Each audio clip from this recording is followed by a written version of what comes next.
Honourable guest, Prem Prakash परिवार से आए हुए सभी सदस्यगण, dear students and teachers,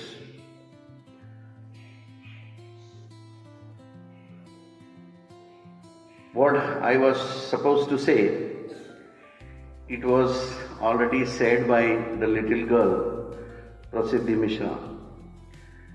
She said that we have to take the responsibilities and we have to take our India forward.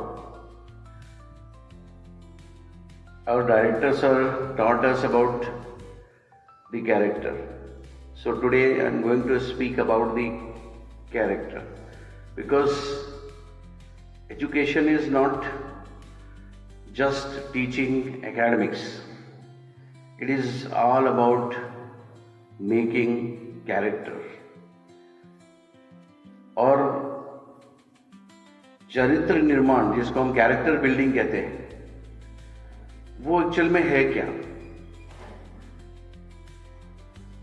Character दो तरह के होते हैं, पर्सनल कैरेक्टर और नेशनल कैरेक्टर।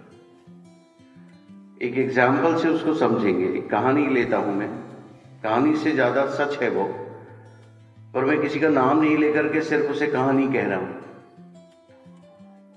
भारत में दिल्ली में एक राजा हुआ करता था, पूरे देश पे लगभग उसका शासन था, लेकिन वो बाय कैरेक्टर बहुत अच्छा व्यक्ति नहीं था।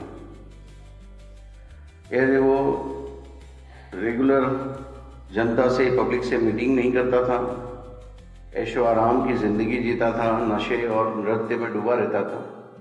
ओवरऑल उसका जो कैरेक्टर है वो बहुत अच्छा नहीं था। उसी के राज्य में जो उसका मुख्यमंत्री था, या जो जो जो प्राइम मिनिस्टर था जो उसका, वो बहुत हम्बल, बहुत पोलाइट, बहुत ईश्वर को मानने वाला है ना, और जनता की सेवा करने वाला था। एक तरह से हम कहें तो वो एक अच्छा इंसान था पर्सनली। लेकिन उसने ये देखा कि मेरा जो राजा है वो तो भोग विलास में खोया हुआ है, जनता का कोई ध्यान नहीं है, तो उसको लगा कि ये योग्य नहीं है। और उसने हमारे पड़ोसी देश से जो आक्रांता है, जो मुस्लिम है या जो दूसरे आक्रांता थे, उन लोगों को इनवाइट करना शुरू किया कि आप आओ और ये इसको हराओ, उसको हटाओ यहाँ से। तो उन्होंने भी उससे पैक्ट किया और ये तय किया कि हम इसको यहाँ से हटा देंगे, इसके बदले कुछ धन आपसे लेंगे और आपको वहाँ का राजा बना देंगे। इस तरह से उन्होंने फॉरेन इन्वेडर्स को इंडिया में इनवाइट किया। इन्वेडर्स आए, युद्ध हुआ, राजा अपना सारा काम छोड़कर देश के लिए लड़ने गया, लड़ा भी पूरी ऑनेस्टी से, पूरे जोश से, पूरी ताकत उसने लगाई, लेकिन अंततः वह हार गया। और जो फॉरेन इन्वेडर्स थे वो इंडिया में, उन्होंने उस राज्य पर कैप्चर कर लिया और बहुत लूटपाट मचाई, बहुत लोगों को मारा, खूब सारा उसने धन लूटा।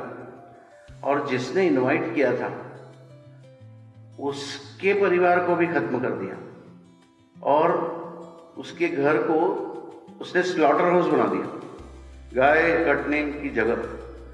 वो इसलिए कि जो देश का जो स्वाभिमान है वो चोट पहुंचे उसको। और जब वो यहां से लूटपाट करके वापस गए तो उस व्यक्ति को, जिसने उसको बुलाया था, उसको भी मार कर चले गए। यहां हमें दो कैरेक्टर्स दिखाई देते हैं। एक जो राजा था, उसका पर्सनल कैरेक्टर अच्छा नहीं था, लेकिन उसका नेशनल कैरेक्टर बहुत स्ट्रांग था। वो देश के लिए लड़ा, न सिर्फ लड़ा बल्कि अपनी जान भी दे दी उसने।